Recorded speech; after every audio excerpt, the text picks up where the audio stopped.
ರಾಜ್ಯ ರಾಜಕಾರಣದಲ್ಲಿ ಮಹತ್ವದ ಬೆಳವಣಿಗೆ. ಮೈಸೂರಿನ ಜಿಟಿ ದೇವೇಗೌಡ ನಿವಾಸಕ್ಕೆ ಇಬ್ರಾಹಿಂ ಭೇಟಿ. ರಾಜ್ಯ ರಾಜಕಾರಣದಲ್ಲಿ ಮಹತ್ವದ ಬೆಳವಣಿಗೆಗಳಾಗ್ತಾ ಇದೆ ನೋಡಿ. ಬೈ ಎಲೆಕ್ಷನ್ ರಿಸಲ್ಟ್ನ ನಂತರ ದೊಡ್ಡ ಮಟ್ಟದಲ್ಲಿ ಬೆಳವಣಿಗೆಗಳಾಗ್ತಾ ಇದೆ. ಮೈಸೂರಿನ ಜಿಟಿ ದೇವೇಗೌಡ ನಿವಾಸಕ್ಕೆ ಸಿಎಂ ಇಬ್ರಾಹಿಂ ಭೇಟಿ. ನಿನ್ನೆ ಜೆಡಿಎಸ್ ವಿರುದ್ಧ ಅಸಮಾಧಾನ ಹೊರಹಾಕಿದ್ರು ಶಾಸಕ ಜಿಟಿ ದೇವೇಗೌಡ. ಜೆಡಿಎಸ್ನಿಂದ ಈಗಾಗಲೇ ದೂರ ಉಳಿದಿದ್ದಾರೆ ಇಬ್ರಾಹಿಂ. ಮಹತ್ವ ಪಡ್ಕೊಂಡಿದೆ ಈಗ ಉಭಯ ನಾಯಕರ ಭೇಟಿ. ಮನೆಯಿಂದ ಹೊರ ಹೋಗಿರೋ ಜಿಟಿಡಿಗೆ ಕಾಯ್ತಾ ಕುಳಿತುಕೊಂಡಿದ್ದಾರೆ ಸಿಎಂ ಇಬ್ರಾಹಿಂ ಅವರು. ನಿನ್ನೆ ಸಾಕಷ್ಟು ಅಸಮಾಧಾನವನ್ನ ವ್ಯಕ್ತಪಡಿಸಿದ್ರು ಜಿಟಿ ದೇವೇಗೌಡರು. ಸ್ವಪಕ್ಷದ ವಿರುದ್ಧವೇ ಗುಡುಗಿದ್ರು.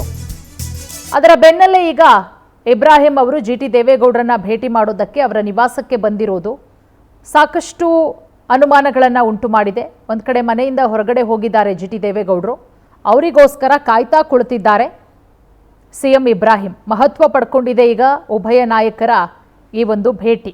ಯಾಕಂದರೆ ಜೆಡಿಎಸ್ ಪಕ್ಷದಿಂದ ದೂರ ಉಳ್ಕೊಂಡಿದ್ದಾರೆ ಸಿಎಂ ಇಬ್ರಾಹಿಂ ಅವರು. ಮತ್ತೊಂದು ಕಡೆ ಜೆಡಿಎಸ್ ಪಕ್ಷದಲ್ಲೇ ಇದ್ರೂ ಕೂಡ ಜಿಟಿ ದೇವೇಗೌಡರು ಸ್ವಪಕ್ಷದ ವಿರುದ್ಧವೇ ಆಗಾಗ ಗುಡುಕ್ತಾ ಇದ್ರು.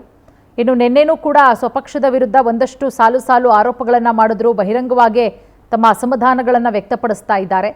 ಇದೆಲ್ಲದರ ನಡುವೆ ಇವತ್ತು ಜಿಟಿ ದೇವೇಗೌಡರ ನಿವಾಸಕ್ಕೆ ಸಿಎಂ ಇಬ್ರಾಹಿಂ ಅವರ ಭೇಟಿ ಒಂದಷ್ಟು ಕುತೂಹಲವನ್ನು ಕೂಡ ಉಂಟು ಮಾಡ್ತಾ ಇದೆ.